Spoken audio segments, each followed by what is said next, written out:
Bon, donc je n'ai pas le temps de l'envoyer vers InDesign pour l'importer en tant qu'image vectorielle sur un fond dans InDesign, mais c'est le principe.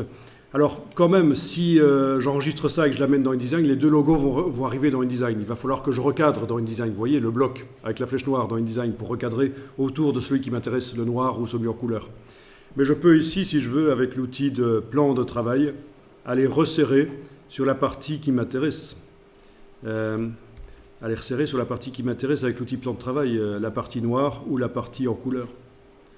Donc dans InDesign, c'est seulement la partie entourée, la partie avec le plan de travail qui apparaîtra, hein, l'outil plan de travail. C'est seulement cette partie-là qui apparaîtra dans InDesign, ce qui est en dehors du plan de travail n'apparaît pas. Affichage, masquer le damier de transparence, vous voyez.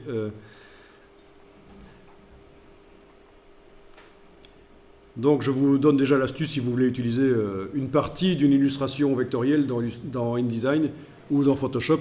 Il faut recadrer avec l'outil plan de travail. Alors on avait dit qu'on allait passer vers une bestiole.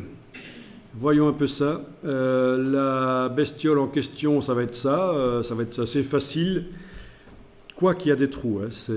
Parfois, c'est spécial les trous dans Illustrator.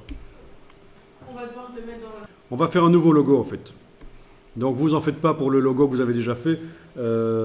S'il fallait le mettre dans le logo qu'on a déjà fait, il faudrait soit revenir de plusieurs fichiers en arrière dans la version où c'est sous forme de pixels, ou alors repixeliser ça et le revectoriser avec la bestiole dedans.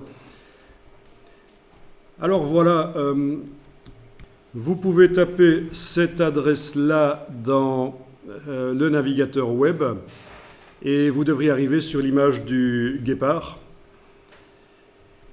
et vous la téléchargez.